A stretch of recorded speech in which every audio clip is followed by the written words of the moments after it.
मी इथे तुमच्यासमोर माझं मनोगत मांडणार आहे। मी बालाघाट सारख्या ठिकाण मध्य प्रदेशच्या बालाघाटहून एक छोट्याशा गावातून आलेली सामान्य मुलगी होती आणि माझं शिक्षण सगळं हिंदीमध्ये झालेलं आहे आणि 11वी पर्यंत गणित, ग्रॅज्युएशनमध्ये बायो आणि केमिस्ट्री आणि पोस्ट ग्रॅज्युएशनला इकॉनॉमिक्स असे सगळे सब्जेक्टचा आस्वाद घेत घेत मी माझं शिक्षण संपूर्ण केलं आहे। आणि शिक्षण झाल्यावर लगेच माझं लग्न झालं आणि लग्न होऊन मी मुंबईला आली। माझे पती सिव्हिल इंजिनियर आहेत तिथे आणि मी एका जॉईंट फॅमिलीमध्ये राहिली। घरात 3 भावांचा संसार होता आणि सगळं माझं व्यवस्थित सुरू होतं। मुलं झाली, माझे कामात मी आपली व्यस्त होती, घरात येणे जाणे, सणवार, पाहुणे सगळं काही चालू होतं। मी आल्यानंतर माझ्या 2 दिरांचे लग्न झाले, त्याच्यामुळे आमची फॅमिली वाढत गेली आणि हे सगळं माझं व्यवस्थित सुरू असतं। त्याच्यातच मी मध्ये माझ्या ट्युशन सुरू केल्या। मला फक्त आधी हिंदी भाषा येत होती, महाराष्ट्रात आल्यानंतर मराठी चांगली शिकली, तर हिंदीबरोबर मराठीच्या ट्युशन घेऊ लागली आणि मुलांना शिकवता शिकवता मी माझी संस्कृतमध्ये आवड निर्माण झाली आणि लोक मला जेव्हा विचारायला यायचे डाऊट वगैरे, तर त्यांनी मलाच प्रेरित केलं की तुम्ही ट्युशन घ्यायला सुरुवात करा, म्हणून मी संस्कृतच्या पण ट्युशन घ्यायला लागली। अशा तऱ्हेने माझं हिंदी, मराठी आणि संस्कृत हे तिन्ही विषय माझे पॅरललमध्ये चालू होते, पण नंतर मात्र फक्त मी 9वी-10वीचे संस्कृतचे वर्ग घ्यायला लागली। घरात सगळं बाकी व्यवस्थित, मुलांचे शिक्षण सगळं व्यवस्थित चालू होतं आणि मला असं काही इतक्या आनंदात होते की मला कधीच असं वाटलं नाही की काही मला त्रास आहे। आणि असे माझे 20-22 वर्ष जवळजवळ संसारात गेले आणि अचानक एके दिवशी एप्रिल महिन्यामध्ये 2010चा वर्ष होतं आणि एक अशी घटना घडली की ज्याने मी पूर्णपणे हलून गेली। माझ्या पायाखालची जमीन सरकली। एक अशा गोष्टीने होती, एक साधारणची गोष्ट। आम्ही जस्ट एका शिबिरामध्ये तपासणीसाठी गेलो होतो, मेमोग्राफी फ्री होती म्हणून माझ्या मैत्रिणी मला जबरदस्ती घेऊन गेल्या। मी जाणार नव्हती, पण त्यांनी मला नेलं आणि मी ते मेमोग्राफी करून आल्यानंतर मी विसरली पण की आपण काही केलं आहे। आणि एप्रिल महिन्यामध्ये फोन आला तिथून की तुमचे रिपोर्ट घेऊन जा। ते रिपोर्ट घेण्यासाठी मी गेली खरी, पण रिपोर्ट घेऊन आली आणि मला तिथे त्याच्यात सांगितलं गेलं की दुसऱ्या डॉक्टरकडे तुम्ही रेफर करा। त्या डॉक्टरांकडे आम्ही गायनेकोलॉजिस्टकडे गेलो आणि त्यांनी सांगितलं आम्हाला डायरेक्ट की तुम्ही टाटा हॉस्पिटलमध्ये जा। मला ज्या गोष्टीची भीती वाटत होती तेच झाले। कॅन्सर भयानक, ज्याचा संबंध डायरेक्ट मृत्यूशी आहे। आज आपण आहोत, उद्या आपण दिसणार की नाही याची कल्पना नाही, तेच माझ्याही मनात आलं।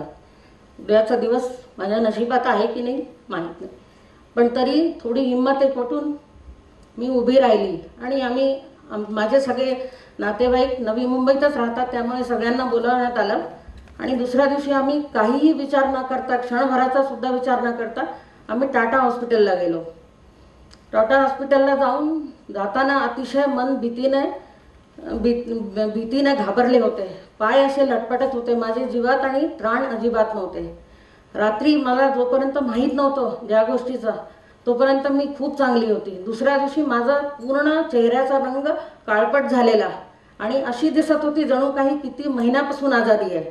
एका बातमीने मला पूर्ण हलवून टाकलं होतं, पण तरी जगण्याच्या उमेदीने उभी राहिली। हॉस्पिटलला गेली, पण तिथे गेल्याबरोबर तिथे जी गर्दी बघितली मी त्या हॉस्पिटलमध्ये, त्यांनी असं वाटलं की माझ्यासारखं मी एकटीच नाही आहे या जगात अशी की जे या रोगाशी मी लढणार आहे। माझ्यासारखे हजारो लोक इथे दिसतात, हे का जगण्याच्या उमेदीनेच इथे आलेले आहेत। आणि ते बघून मला अचानक अशी ऊर्जा निर्माण झाली की मी ठरवलं की आता डोळ्यातनं एकदाही अश्रू आणायचे नाही आणि आता जे काय होईल त्याला फेस करायचं। शेवटी ही जगण्याचे एक युद्धच होत आहे। एक असा शत्रू माझ्या शरीरात आला होता जो पूर्ण मला उद्ध्वस्त करून टाकणार होता, पण तरी मला त्याच्याशी लढायचं होतं।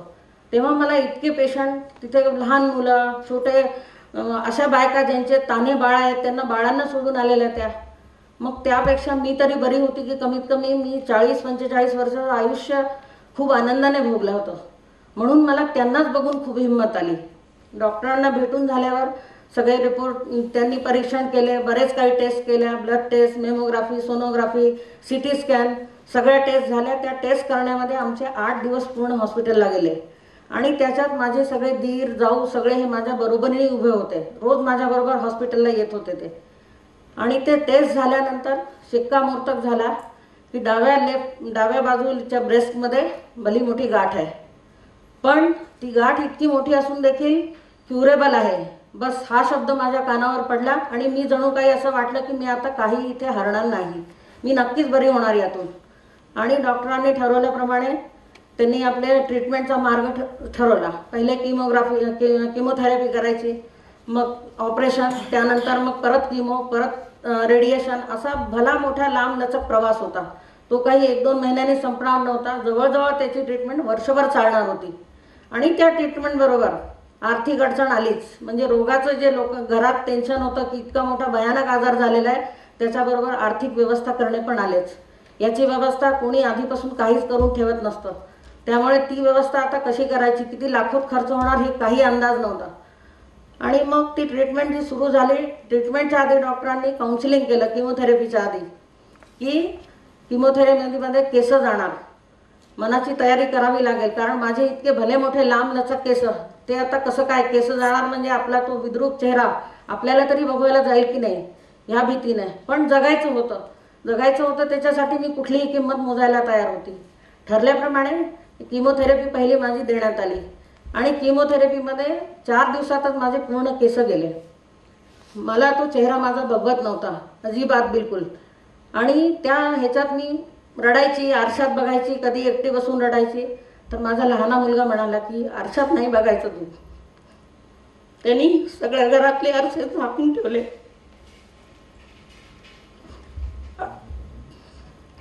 आणि म्हणालं मी तुला बिंदी लावून देते, काही गरज नाही आहे तुला. इतका सुंदर मुलगा, 18 वर्षाचा मुलगा, त्याला इतकी समज कुठून आली मला नाही कळले. पण मुलंही अतिशय चिंतेत होते, काय होणार उद्या. मुलाच्याही मनात चाललेलंच होतं की उद्या आपली आई दिसते किंवा नाही, पण त्याच्यापेक्षा मला असं वाटत होतं की मला मुलांसाठी जगायचं आहे. मी आपली हिंमत एकवटली आणि असं ठरवलं की आता परत रडायचं नाही. त्याच्यामुळे ते किमोथेरपी 21 दिवसांनी होणाऱ्या त्याच्या ज्या वेदना, जेवण न जाणे, सतत उलट्या, मळमळणे, हे सगळे प्रकार. पण हे प्रकार फक्त मला 3 दिवस त्रास होता, कारण मी मनाला ठरवलं होतं की हे असं आपल्या मनाला जास्त दुःख नाही करायचं, वेदना नाही करायच्या त्याच्या. आणि 4थ्या दिवशी मी माझ्या घरातल्या सगळ्या कामांना लागत होती. उठून मुलांचे डबे करण्यापासून ते सगळे कामं, डोक्याला रुमाल बांधून सगळीकडे फिरत होती. कुठे फंक्शन असेल, सोशल फंक्शन असेल, घरातलं जे पण काही असेल तिथे मी सगळे काही अटेंड केले फंक्शन. आणि हे सगळं चालू असताना परत 4 किमो झाल्यानंतर ऑपरेशन झाला. ऑपरेशनमध्ये आधी डॉक्टरांनी सांगितल्याप्रमाणे फक्त गाठ काढणार, नंतर सांगितलं गेलं संपूर्ण ब्रेस्ट काढावं लागेल. स्त्री मनाच्यासाठी हे किती वेदना, पण जगण्याची ही किंमत मला मोजावीच लागणार होती. त्याच्यामुळे मी त्याच्यासाठी होकार त्यांना द्यावाच लागला मला. दुसरं ऑपरेशन झाल्यानंतर माझ्यावर अनेक बंधनं आली की जशी मी कामाचा कधीही कंटाळा न करणारी, माझ्यावर अनेक बंधनं आले की कामं करायचे नाही. आणि त्याच्यानंतर ते सगळं झाल्यानंतर परत ऑपरेशन नंतर परत किमो सुरू झाल्या. किमो सुरू झाल्यानंतर डॉक्टरांनी अजून एक गोष्ट सांगितली, ती पण अतिशय भयानक होती. कारण आता ह्या रोगाबरोबर बाकीही आर्थिक विवंचना होतीच. आणि त्या किमोबरोबर त्यांनी सांगितले की काही प्रिव्हेंटिव्ह म्हणून इंजेक्शन घ्यावे लागतील. आणि ते एका इंजेक्शनची किंमत जवळजवळ 1 लाख रुपये, आणि तसे 12 इंजेक्शन जवळजवळ घ्यायचे होते. हा एका वर्षभरात इतका निधी कुठून आणायचा. पण माझ्या घरचे दीर, जाऊ, सासू, नणंद, बहीण, भाऊ सगळे असे उभे राहिले, जणू ते असे या ह्याच्यातच होते की हिला बस कसंही उभं करायचं, हिचा पुनर्जन्म आपल्याला करायचा, त्याची काही किंमत मोजावी लागली तरी चालेल आपल्याला. आणि आम्ही एक इंजेक्शन, माझा नवरा मोठ्या मनाने पैसे गोळा करून जमा करून सगळे त्यांनी पैसे दिले. पण मला इतकं दुःख होत होतं की माझ्यामुळे इतक्या आर्थिक विवंचना भोगाव्या लागतात, पण मला जगायचं तर होतंच. त्यामुळे ते इंजेक्शन घेण्यात आलं. एक इंजेक्शन आम्ही जेव्हा घेतलं 1 लाख रुपयाचं, ते इंजेक्शनचे आम्ही रिएम्बर्समेंट घेतले. ते दुसऱ्या रिएम्बर्समेंटचे जे पैसे मिळाले त्यातून आम्ही दुसरं इंजेक्शन घेतलं. असे करत करत आम्ही इंजेक्शन घेतले. जे दुसऱ्या वर्षीचे रिएम्बर्समेंट होते त्याच्यामध्ये घेतले. आणि काही सगळे भावा बहिणींकडनं सगळा पैसा गळून अशी पूर्ण ट्रीटमेंट घेतली माझी. त्या ट्रीटमेंटच्या दरम्यान माझी पूर्ण ट्रीटमेंट संपत आली होती. पण घरामध्ये परिस्थिती इतकी बिकट होती. घर माझे अतिशय लहान, आणि लहान घरामध्ये सतत येणारा जाणारा. बघण्यासाठी. तरी आम्ही प्रत्येकाला सांगितलं की येण्याची घाई नका करू, वारीवारीने तुम्ही या आणि म्हणजे मला मदत पण होईल. तर त्याप्रमाणे त्या सगळ्यांनी केलं आणि येऊन त्यांनी सगळं माझ्या घरचं इतकं व्यवस्थित सगळ्यांनी सांभाळलं की मला घराची काळजी नव्हती की मी हॉस्पिटलमध्ये दिवसभर गेल्यावर मुलं काय करतात, ते घरी कोण त्यांना सांभाळतं, सगळं माझं व्यवस्थित चाललं होतं. पण ऑपरेशन झाल्यानंतर डॉक्टरांनी इतके रिस्ट्रिक्शन लावले की कामावर माझे सगळे बंधन आले.